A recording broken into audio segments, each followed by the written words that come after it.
ಸಾರಿಗೆ ಮುಷ್ಕರಕ್ಕೆ break. High court ಆದೇಶ. ಬಸ್ ಸೇವೆ ಎಂದಿನಂತೆ ಮೇ 21ಕ್ಕೆ ವಿಚಾರಣೆ ಮುಂದೂಡಿ. ವೇತನ ಹೆಚ್ಚಳ ಸೇರಿದಂತೆ ನಾನಾ ಬೇಡಿಕೆಗಳ ಈಡೇರಿಕೆಗೆ ಆಗ್ರಹಿಸಿ ಕರ್ನಾಟಕ ರಾಜ್ಯ ರಸ್ತೆ ಸಾರಿಗೆ ಸಂಸ್ಥೆಗಳ ಸಿಬ್ಬಂದಿ ಟ್ರೇಡ್ ಯೂನಿಯನ್ಗಳ ಜಂಟಿ ಕ್ರಿಯಾ ಸಮಿತಿ ಬುಧವಾರದಿಂದ ಕರೆ ನೀಡಿದ್ದ ನೌಕರರ ಮುಷ್ಕರಕ್ಕೆ ಹೈಕೋರ್ಟ್ ನಿರ್ಬಂಧ ವಿಧಿಸಿದೆ.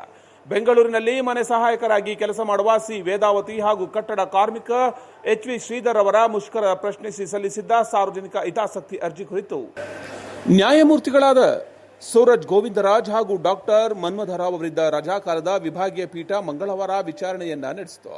ಕೆಲಕಾಲ ವಾದ ಪ್ರತಿವಾದ ಆಲಿಸಿದ ಬಳಿಕ ನ್ಯಾಯಾಲಯ ವಿವಿಧ ಒಕ್ಕೂಟಗಳ ನೇತೃತ್ವ ವಹಿಸಿರುವ ಜಂಟಿ ಕ್ರಿಯಾ ಸಮಿತಿಯು 29ರಂದು ಹೊರಡಿಸಿರುವ ನೋಟಿಸ್ ಆಧರಿಸಿ ಮುಷ್ಕರ ನಡೆಸುವುದಕ್ಕೆ ನಿರ್ಬಂಧ ವಿಧಿಸಲಾಗಿದೆ ಎಂದು ಆದೇಶವನ್ನ ನೀಡಿದೆ.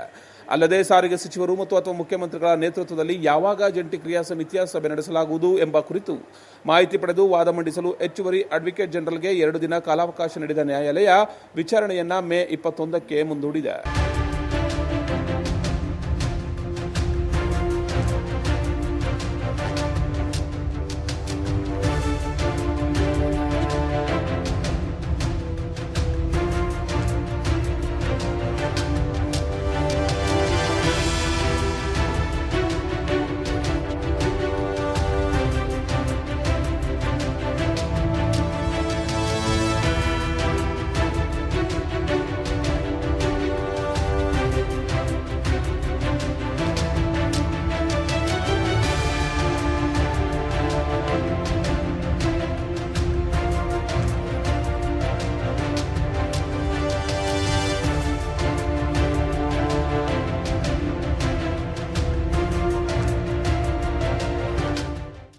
ಗಡಿನಾಡು ಪಾವಗಡದಲ್ಲಿ ಗುಣಮಟ್ಟದ ಶಿಕ್ಷಣಕ್ಕೆ ಹೆಸರಾಗಿದೆ ಶ್ರೀ ಗುರುಕುಲ ಪದವಿ ಪೂರ್ವ ಕಾಲೇಜು. ಪಿಸಿಎಂಬಿ, ಪಿಸಿಎಂಸಿ ಹಾಗೂ ಸಿಇಬಿಎ ಕೋರ್ಸ್ಗಳಿಗೆ ಪ್ರವೇಶಾತಿ ಆರಂಭ ಮಾಡಲಾಗಿದೆ. ಕಾಲೇಜಿನಲ್ಲಿ ನುರಿತ ಮತ್ತು ಅನುಭವಿ ಉಪನ್ಯಾಸಕ ವೃಂದ, ಸುಸಜ್ಜಿತ ಕೊಠಡಿಗಳ ವ್ಯವಸ್ಥೆ, ಗ್ರಂಥಾಲಯ, ಅತ್ಯಾಧುನಿಕ ಲ್ಯಾಬ್, ಸಿಸಿಟಿವಿ ಕಣ್ಗಾವಲು, ಬಸ್ ವ್ಯವಸ್ಥೆ, ಹಾಸ್ಟೆಲ್ ಫೆಸಿಲಿಟಿ ನಿಮ್ಮ ಮಕ್ಕಳ ಉತ್ತಮ ಭವಿಷ್ಯಕ್ಕಾಗಿ ತೆರೆದಿದೆ. ಪಾವಗಡದ ಶ್ರೀ ಗುರುಕುಲ ಕಾಲೇಜು.